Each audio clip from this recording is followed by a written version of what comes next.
The video that you're about to watch is, fair warning, rather long. It's a lot longer than most of the things that you're going to find in this space. It was a request from a beekeeping supplier that I work with for the bees that I've been managing over the past several years. The honey came from his family honey operation, and it is a walkthrough of the process for a standard strength and sack strength traditional mead. I hope you find it to be useful, and good luck.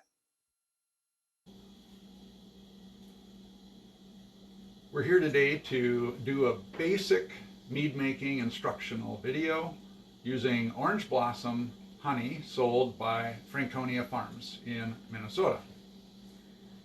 The intent here is to make two 1-gallon batches. One of them will be a standard strength mead, which is anywhere in the 9 to 14% range, and the other one will be a sack mead, which is 15% or higher ABV. You can also make hydromels, which are lower ABV, but they require a little more back-end tweaking, and it's a little too complicated for this particular video. Again, the intent here is to show you just the basic mead making process with a minimal amount of equipment. There are lots of other things that you can purchase to enhance your experience. The sky's kind of the limit in the homebrew world these days because everything mimics the pro world, and there's a lot of really good equipment. It's not like it was back in the 1980s, trust me. So with that in mind, the equipment that you're going to need is going to include a glass carboy. These are 1-gallon size, and this one happens to have a little thermometer pasted on the side of it. They're not terribly accurate, but they can give you at least a basic picture of where you're at. And we need a scale, and the scale should handle 0.1 grams if at all possible, or even a little lower. I have a micro scale here which gets you down to the 0.01 gram level, and that's what we need for measuring out some of our ingredients. But these should also, if you're going to make larger batches like 5-gallon batches, you probably want this to go up into the 40-pound range. So get yourself a scale that gives you sufficient range to do what you want to do. Another basic tool is a hydrometer, and these are very inexpensive. They're made out of glass, they're weighted, and they float, and then there's a reading, a triple scale here, and it tells you what the gravity is. And the gravity is going to tell you how much sugar content is present in the liquid that you've added to this scale. Now, these are great if you're doing larger batches, but as you can see, it takes a certain amount of liquid. And in a 1-gallon batch, if you take 3 or 4 measurements, you're pretty quickly going to lose a pint or more of your mead, and that's probably not desirable. So you can also invest in one of these.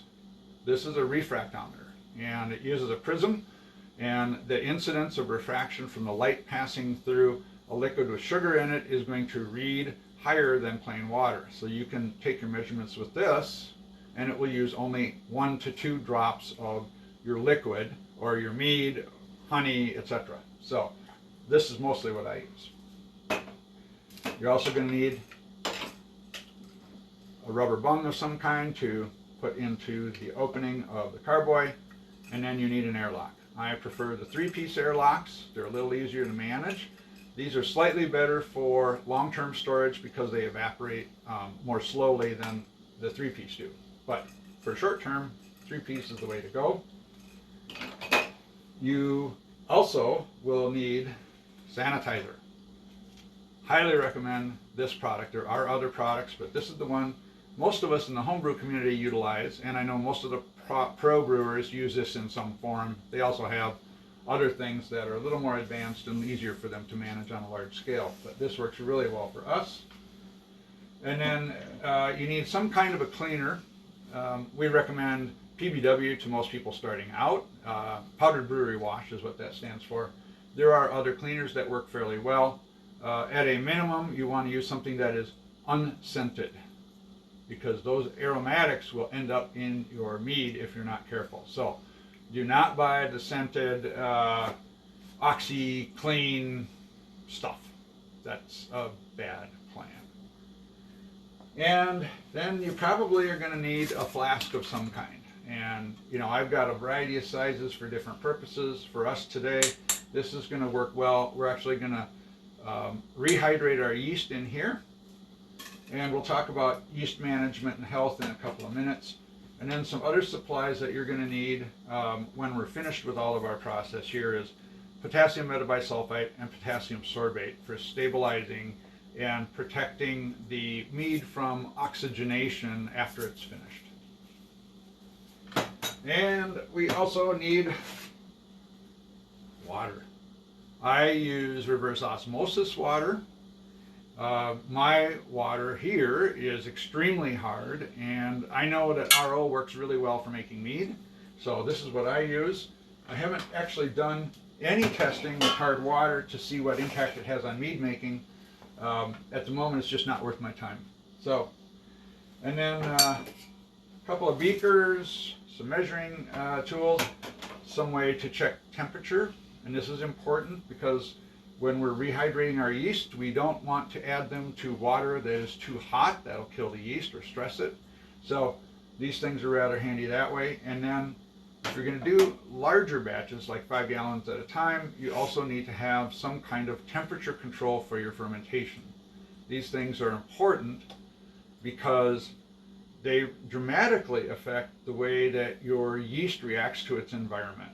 And when yeast gets stressed, they produce nasty flavors. Some people call it rocket fuel or nail polish, and those are rather undesirable, and we'd like to make sure that whatever we're making comes out really nice and clean tasting and preserves the character of the honey. One other thing, which you're going to see out on the internet a lot, is people warm their honey. They actually heat it quite a bit or even cook it sometimes. We don't do that anymore. It's unnecessary. If you pitch enough healthy yeast, it's going to overpower any bacteria that's in there. And if you heat the honey too much, you lose some of those delicate aromatics that we want to preserve in the finished product. So we can warm the honey to 90 or even 100 degrees. That's fairly standard with the beekeepers. So they're going to do it anyway to keep their honey liquid. So you're not hurting anything there. But if you go much beyond that, then you're going to lose some of the character that you want in your honey. So we didn't do that, and we're not going to do that. I think the next step for us here, a couple other tools that are really handy but not absolutely necessary. This is a mixing wand that you can put on a drill, and really makes dissolving the honey into the water a lot easier to do. And then for small batches, you can get a mini auto-siphon like this, which allows you to transfer from one vessel to another. And then you're going to want a funnel of some kind to aid you in moving your liquids to and from. And then finally, for good yeast management, oxygen is really, really important. You can only get about 6 parts per million of oxygen into something that you mix by hand. It's just not possible to saturate it with any more than that. So if you add pure oxygen through a sintered stone of this type, you can get 10 to 12 parts per million in your must, and that's going to provide the kind of reserves of oxygen that the yeast are going to need for reproduction. And that's super important in the early stages. You don't want to do it anywhere after 24 hours, because at that point now they're going to leave some of that oxygen behind, and then it's going to make your mead go stale. So let's take a moment, and then we'll come back and we'll start mixing up some of our must.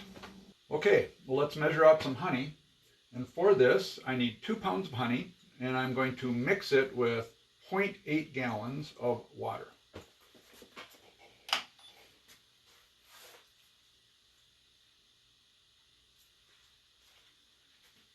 That should give me a must that has a gravity reading of 1.073.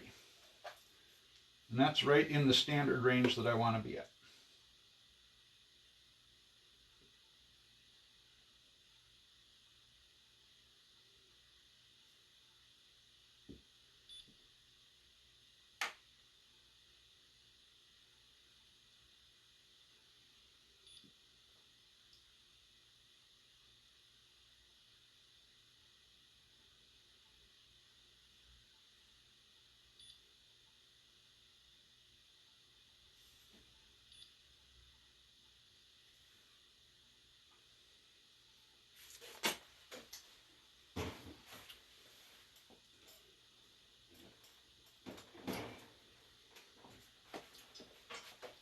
And this is just about 0.8, so we're going to add that in.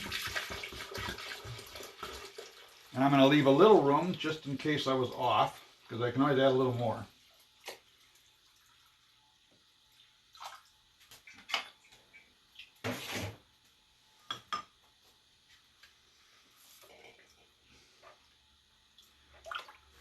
And we'll get this started, and then while this is slowly dissolving and mixing, we're going to start measuring out some of our other ingredients.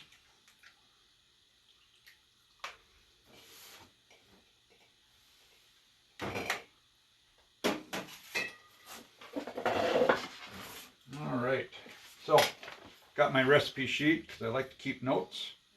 And one of the things that we do here is we use some additives that enhance mouthfeel. So these are what's called specific inactivated yeasts. And one of the choices we have is Opti White. Another that we can do, which is FT Blanc Soft. These things can increase the mouthfeel and perceived sweetness. And they also can provide some small amounts of protection from oxidation. We're not going to be terribly concerned about that with these particular meads, but it's one of those things to think about. And then in addition, tannins are great for adding structure and helping to finish a mead with more complexity. So to keep things simple, we're going to use some wine tannin here. It's readily available. It's fairly inexpensive. There are other products that are available.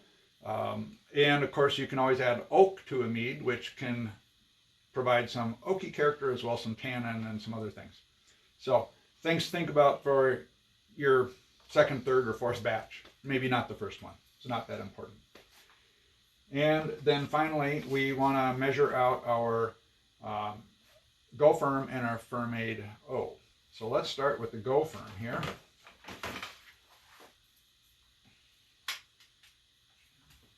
Oh, not that one.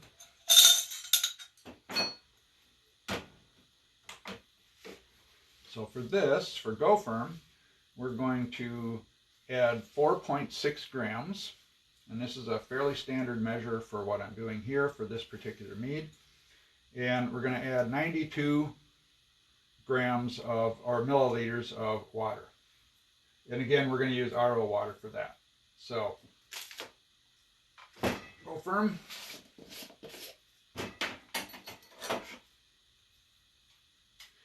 Now this is a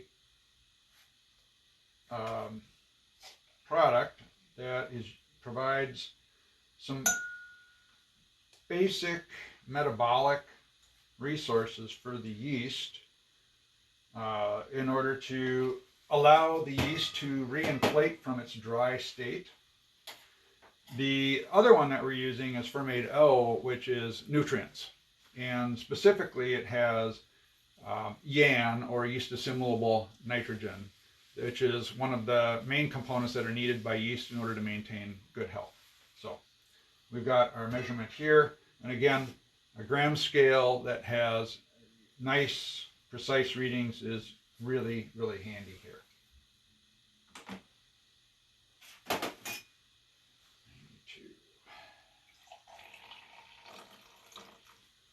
So the amount of water is not super important from an accuracy standpoint. Right around that 92, 100 milliliters is perfectly fine. And I'm going to warm this before we add any yeast to it. And again, for this now, before I add the yeast, so I'm going to heat this up to 150 degrees, get it all mixed in, and then I'm going to let it cool down. And I don't want to add my yeast until it gets to 95 to 90 degrees. At that point, the yeast is going to be able to do what it needs to do. Anything above that, it'll kill the yeast or stress it. Okay, we're back. It is time to add some of our specific inactivated yeast products, which I mentioned earlier.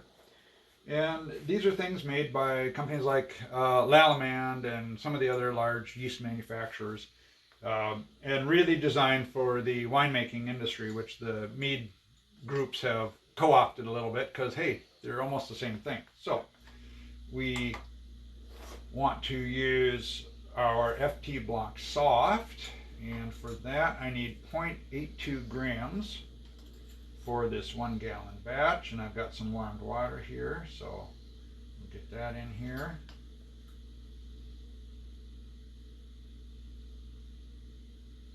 And again, it's not a highly precise thing. As long as I get pretty close, I'm happy. If I'm a little above or a little below, it's not going to be the end of the world.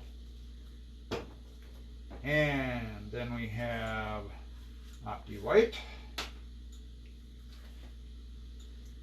And for this, I need 0.86.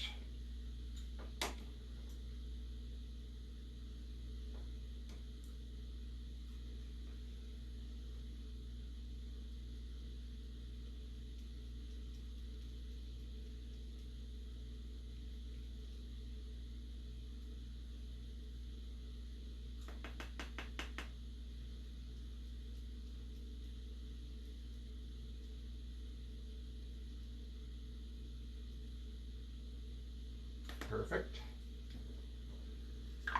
And then for the wine tannin, 0.19 grams.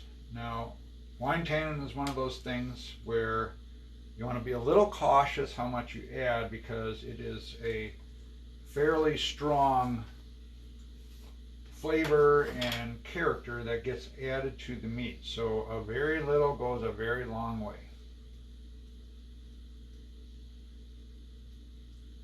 Some of the other tannin products don't have quite as much power, but because of that, they can offer some more subtle and interesting characters in the finished meat. Again, we're kind of going with an economy beginner approach to this mead, so that's why I've chosen wine tannin.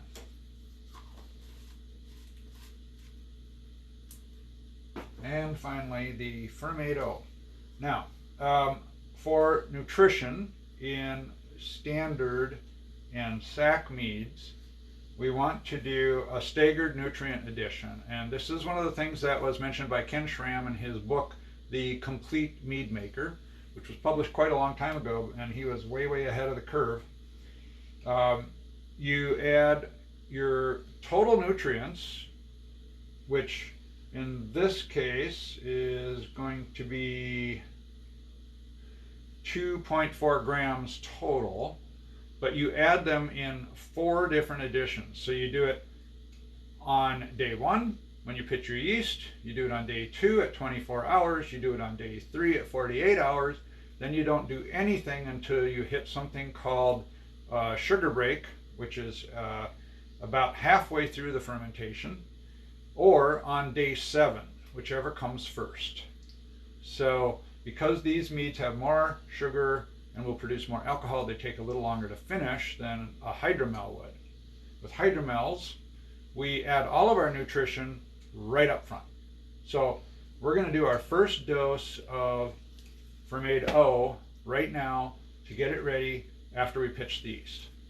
And I don't want to add the nutrient to the must until after I pitch the yeast. And the reason for that is I don't want to give bacteria that might be present in the honey a head start. So we're going to wait on that, we're going to pitch the yeast, we're going to add our oxygen, and then we're going to add this.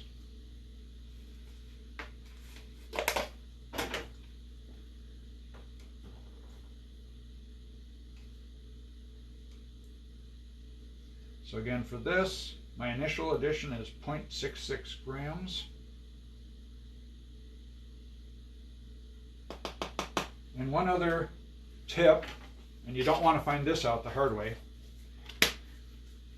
Once fermentation has started and you have some CO2 or carbonation that's going to be present in the fermenting liquid, if you add powder directly to that, it will create a volcanic eruption. And you can very easily end up with partially fermented mead and sugar water on your ceiling, across the room, and you don't need to ask how I know that.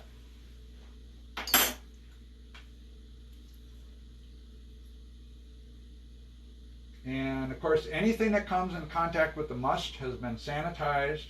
I have a little container of sanitizer here, which was the Star San container that's back there, all pre-mixed. I like to keep my tools in the sanitizer when I'm not using them. So we'll get that started, and while that's going, we'll check the temperature of our yeast rehydration mixture. And we are right where we want to be. So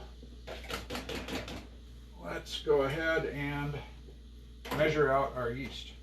Okay, let's measure out some yeast. And for that, I've got my little spray bottle of sanitizer. I like to clean off my scissor just why introduce more bacteria than I need to. And then I clean off the part that's going to get cut, like that. And in this case, for the standard mead, I'm going to be adding 3.7 grams of yeast. And I won't go into the formula about how we arrive at that. That's a little more advanced. This is intended to just say, hey, follow these instructions and you should probably be okay. There's plenty of ways to screw it up, but if you can follow the process, you'll probably be able to make something halfway decent.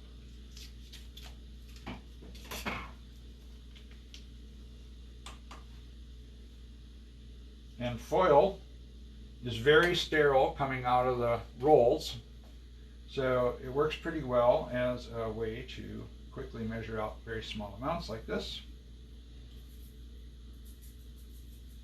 These packages hold 5 grams, so it's going to be most of a package. And because we're going to make a sack strength mead next, this remaining amount is going to be just about perfect combined with another package of yeast.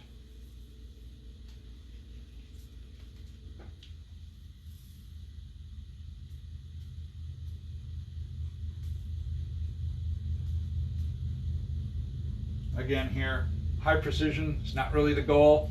Just get us in the ballpark and we'll be okay. And because I know that my temperature is already good, I can add that directly. I'm going to re-sanitize my thermometer, which also is going to be my stirring mechanism. We'll get that all mixed in, and then we're going to let it bloom. And so the yeast is going to start taking up some of those nutrients, or not nutrients, but the precursors that it needs to start rebuilding cell walls. And we don't want to let this sit more than 15 minutes. So we're going to start getting that going, and then I'm going to finish mixing this to make sure everything is homogeneous, and then we're going to add it to our first fermenter. And for that purpose, I need my funnel, and we're going to sanitize the fermenter before we add anything else to it.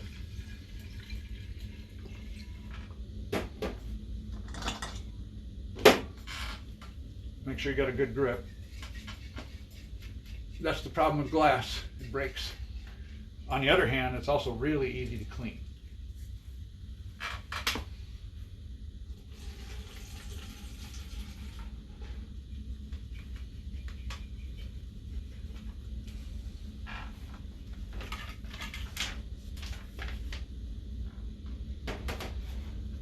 Now, before we add our must, one of the other things I wanted to mention is when we're all done, the mead is going to be a little cloudy. So there's a variety of products that are available to do what we call fining, which is to drop the yeast from suspension, make a nice compact layer on the bottom, and then we can decant the liquid off the top so the mead is nice and clear, and it makes a better presentation. This is one of the things that I like the best. It's very fast, it's very effective, and it works in almost all circumstances. So it's slightly more expensive than some of the other alternatives, but in the interest of time, I usually opt to utilize this one. This is way more than we need for 1 gallon. It's actually designed for a 5-gallon batch. But it's a good product, so something you might want to think about.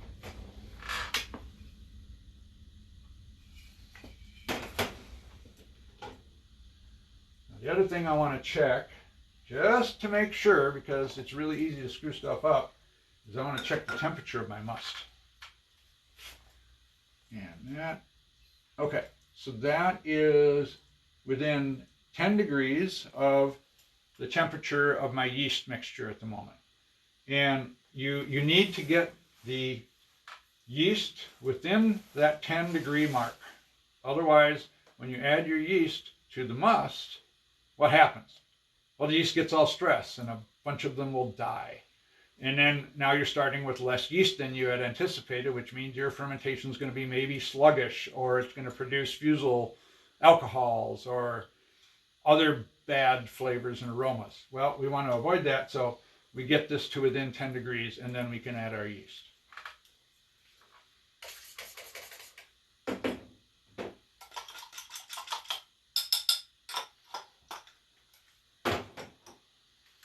All right, let's see how close I got on the volume.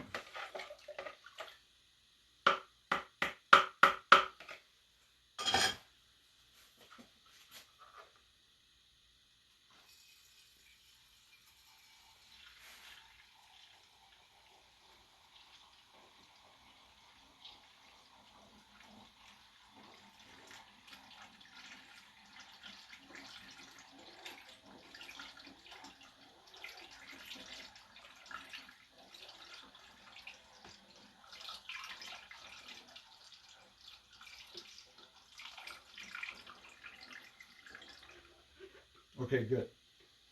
I was hoping I didn't have my full volume yet, and the reason for that is I want to add oxygen. And when I do that, it's going to foam. Normally I'm working in buckets, but since I'm working in this glass jug here, if I fill it up to here and it foams, well, I'm going to have a problem. So we're going to get our oxygen ready to go, and we want to add about somewhere between 30 and 60 seconds of pure oxygen. Normally I do a minute, but this is a very small volume, so 30 seconds is probably sufficient here. And we'll get our sanitizer.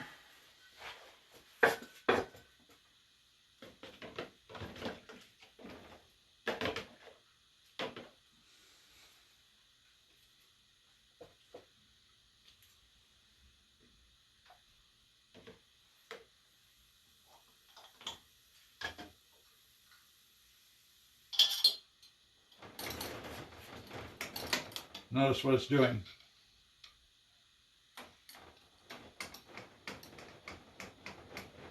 Now you can certainly make mead without doing this. You can shake it back and forth. You can get as much air in there as you possibly can, and it'll probably do an okay job. It just won't be as good as it could be. And if you're going to make a 5-gallon batch and you're putting $80 worth of honey in there, yeah, you do what you can.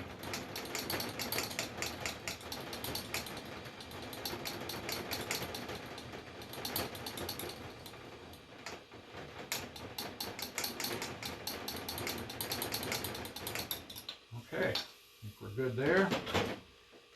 Clean that off, so I'm ready for the next batch.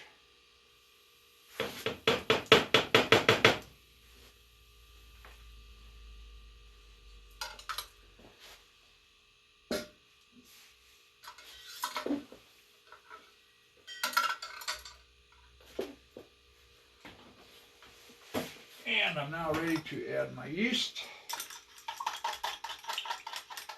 And then we'll top it up with the other things that we did.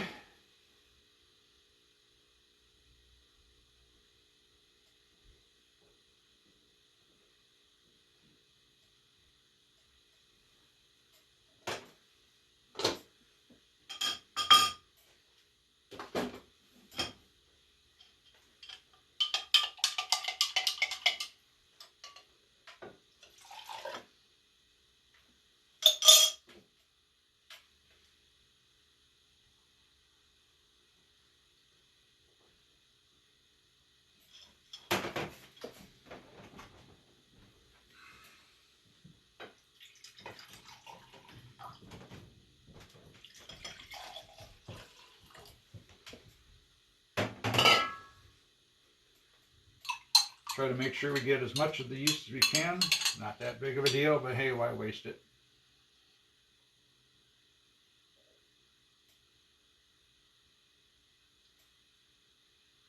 And it's also generally a good idea to leave a little head space because mead does not foam very much, unlike beer, which will foam like crazy, but it does foam a little. And so you want to leave a little room so that it doesn't overflow your container immediately after it starts fermentation. We'll let that drop. And then the other thing we want to do is take a measurement with our refractometer before we finish here.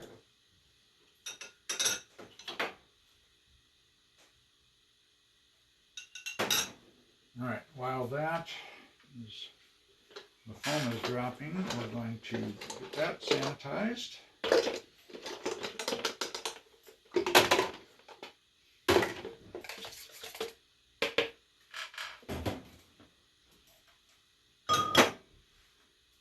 And I want to pull a sample for the refractometer, so we'll be right back and get that done. Okay, well, we've got everything all mixed up. We're at the final volume that we expected to be, which is just a little under 1 gallon. And it's time to see if we hit our gravity target pretty well. So maybe a word about gravity. So we all know that honey is variable, right? The crop changes every year. The sugar content is somewhat variable, although it tends to land in a pretty narrow band. So we assume that 1 pound of honey dissolved into enough water to make 1 gallon gives us 40 gravity points, we call it. And that's 1.040 on the hydrometer or refractometer. And we'll see that in just a minute. If you add a pound of honey to 1 gallon of water, it obviously makes more than 1 gallon total. And the gravity for that is about 1.035 or 35 gravity points. So that's the math that I use when I'm building recipes to determine how much sugar content I want to have, how much honey I want to put in to the must. So let's take a couple of drops and then we'll check our gravity.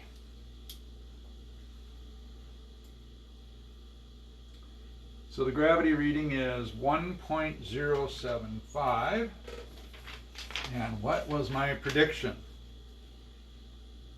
1.073. So that's plenty close. If I really felt it was important to get myself to 1.073, I could add a tiny bit more water here and I would be right where I expected to be. So I'm going to show you what this looks like on the video.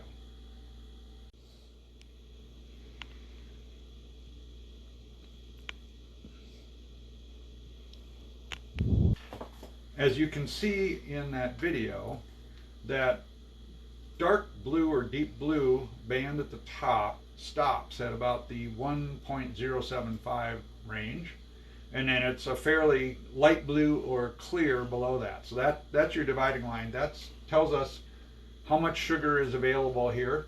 And at this point now, we can go ahead and put our airlock in place and get this 1 gallon batch wrapped up.